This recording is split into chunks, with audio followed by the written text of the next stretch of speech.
It's Rachel James Terry. We are here with Chinelo Evans, principal of Northwest IB Middle School. Let's find out what makes her young, gifted, and empowered educator of the year. Welcome, Chinelo. It's so good to be here. It is good to have you. Thank Okay. Your own articulation emphasizes your belief in education, but also your philosophy is that education is a priceless asset that affords individuals access to opportunities for success. How did this come to be your mantra exactly? Because that's what it was for me. Again, I was raised by my grandmother. My father is an immigrant from Lagos, Nigeria.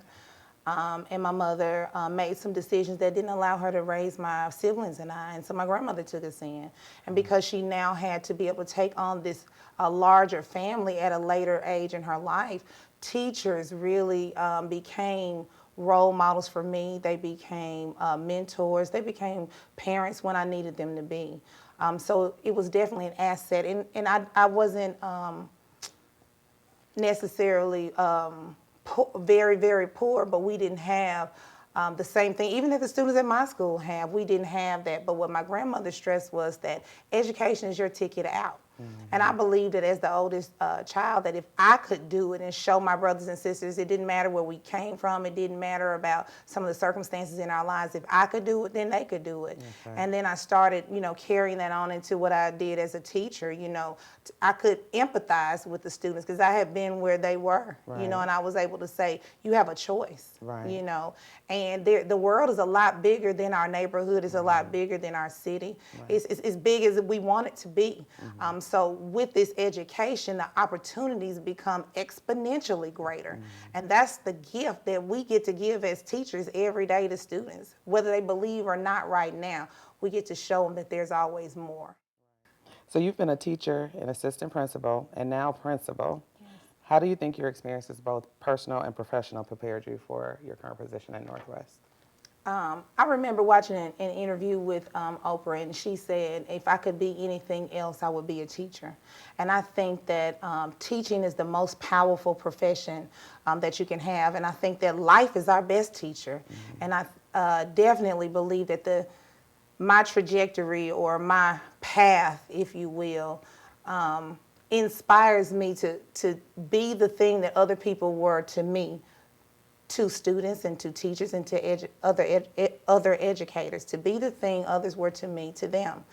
And professionally, there have been a lot of people who've mentored me. I have a lady in my building, Gloria Whitley, who, when everybody else thinks you have arrived, she keeps you humble and keeps saying there's a lot more that you can learn. And she doesn't know that I learned some things. She's not intentionally teaching, but you just look at the people around you and you say, hey, I can still strive to be better. There's greater out there. And I'm so glad that there are people who have taken me under their wings. Right. To help me be better. So I believe life, again, has been a great teacher, and you just want to keep other people on the right path and that they can learn from my mistakes. I can learn from other people's mistakes. We can celebrate our successes together. Right. As principal of Northwest, it ranks number one out of Mississippi middle schools and in the United States top 50.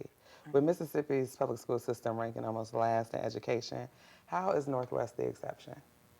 I think Northwest is just a reflection of what great work is going on all around the state, and especially in Jackson Public Schools. I do believe because of the unique program we have, the International Baccalaureate Program, it contributes a lot to the brand that we've developed at Northwest. I think that we have a unique approach to education, and it inspires students to want to learn. And definitely they work harder in the classroom, which shows up on test scores. Okay. Okay. Now, you were saying the brand, as far as the branding Right. of the school. How do you feel about that? Because your school seems to be different than any other school, and so that's why I was asking you what was the exception.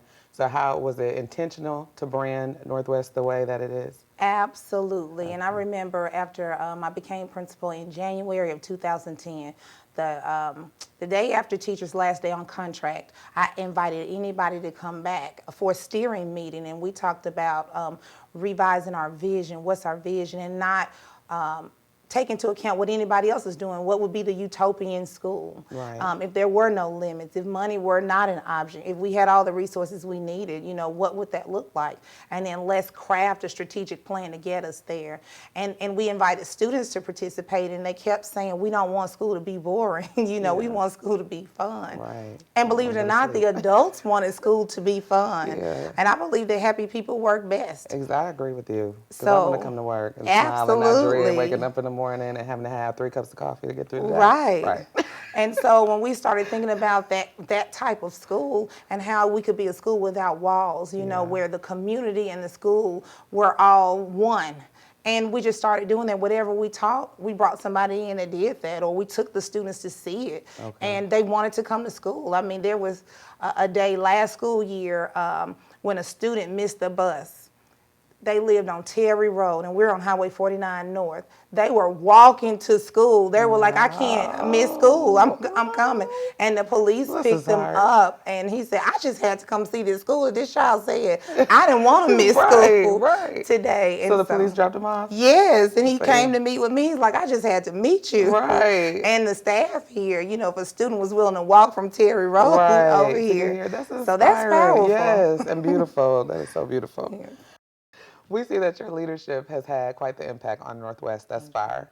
What do you think empowered educators mean for communities who face socioeconomic challenges?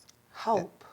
I mean, that means hope. Right. And one thing that I love about the community that I'm blessed to be able to help serve is that they do see me as a part of the solution. And I say me, but it's not me. It's a team of people. It is definitely all of our staff, from the cafeteria employees to the custodial team, the office staff, and definitely the parents and the students and teachers. It's all of us. But I think when they see this, they say that they see hope, because all people know that children can accomplish whatever they make up their minds to accomplish. Right.